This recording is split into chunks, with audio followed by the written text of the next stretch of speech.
Hey guys, meteorologist Doug Heading. I hope you are having a great Thursday today. It's gloomy, it's rainy outside. I've been watching a lot of the news coverage that the airliner from Wichita and, of course, the helicopter, the Black Hawk, crashing into each other last night. That is absolutely terrible, and it's amazing that that can even happen. So I've been watching that a lot, and of course, checking up on the weather. So, Weather 2020 video for us today. Storm system has been rolling through. A lot of areas have picked up some pretty heavy amounts of rain. Of course, we cover the four-state area on these Weather 2020 videos, short, mid, long range, meaning Kansas, Oklahoma, Arkansas, and Missouri. Huge shout out to my boys, Superior Roofing and Construction, a four-state premier roofing contractor. They're local to Joplin, Missouri, but they service all of Kansas, Oklahoma, Arkansas, and Missouri. So, if you have roofing needs, give them a call. The number's right there on the screen. All right, so here's what we're going to do today. We're going to cover this system pushing through and what is going to happen down the road. Of course, if you want, you can download my Global Predictor long-range forecasting app 6 months in advance anywhere in the world. All right, let's dig in. Let's see what is going on. Look at this storm system. Classic comma shape. So when we say comma shape, area of low pressure, it rotates counterclockwise. So on the back side, back here, Denver into Nebraska and parts of Kansas, that's what we call the comma head, the upper level low, the back side of the system pushing through. All the showers and thunderstorms ahead of it. So today, hot spot is going to be Louisiana into southern parts, southeastern parts of Arkansas, western parts of Mississippi. Those areas are going to have the threat for strong to severe thunderstorms, while everybody else is really just getting rain across the region. That's what we are going to see. Southeastern Kansas, northeastern Oklahoma, Arkansas, and Missouri. Look at the rain, though, right now. Pretty good amounts going on. The heaviest rain really from St. Louis through West Plains, Poplar Bluff, Mountain Home outside of Little Rock, and then all the way down into parts of Texas. And then you can see that upper level low starting to form back through central parts of Kansas. Let's look at who's had the heaviest rain. Now, there's going to be a corridor northeastern Kansas that will get some pretty good rainfall amounts with that upper level low later on tonight. Zooming in, so we've had really anywhere from about a quarter of an inch on Kansas side, and then once you get into the blues, we're talking 3/4 of an inch to an inch. And then look at this. So once you get from Fort Smith, Russellville, all the way down toward Dallas, a lot of areas have picked up 3 to 6 inches of rain, but anywhere in this blue is mainly an inch or more.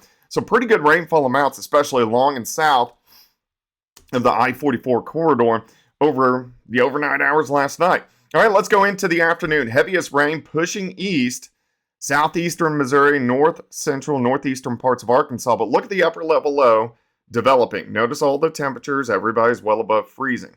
With that upper level low, pretty good rainfall amounts. Topeka, Lawrence, Kansas City, southeastern Kansas, Springfield, Joplin, northwest Arkansas, getting more showers and a few thunderstorms. Heaviest rain on the front side has now made it into Illinois, Indiana, Kentucky, and Tennessee.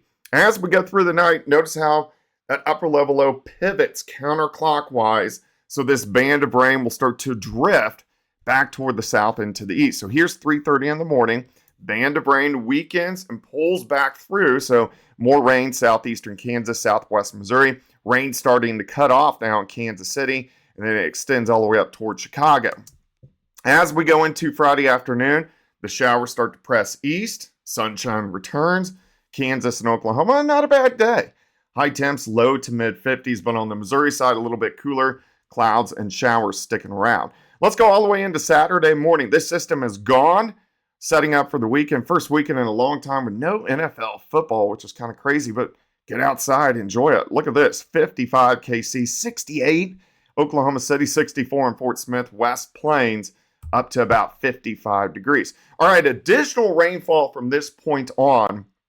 Look at that stripe with the upper level low. Topeka to Kansas City, 1 to 2 inches, maybe a little bit more. Chinook could pick up a half an inch. Joplin, an additional quarter to a half an inch. And then the heaviest amounts of that leading band are going to be over toward Little Rock and also Jonesboro, Arkansas. So this has been a really wet system. All right, let's go into your Sunday. Sunday looks good.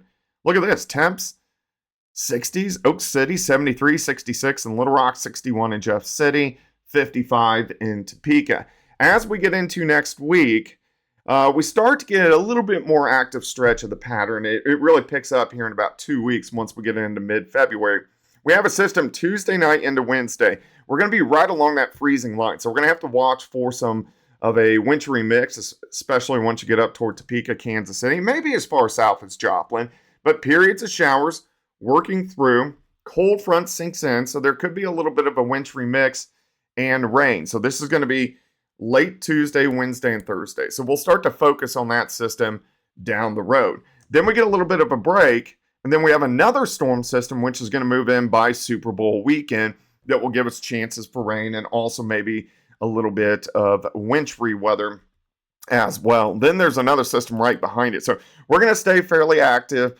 Of course, once we get this system out of here, we'll talk more long-range forecasting. But we are in cycle 3 of the cycling weather pattern. So today is pretty much equivalent to about what we saw on December 20th. And then again, right around November 9th, November 10th.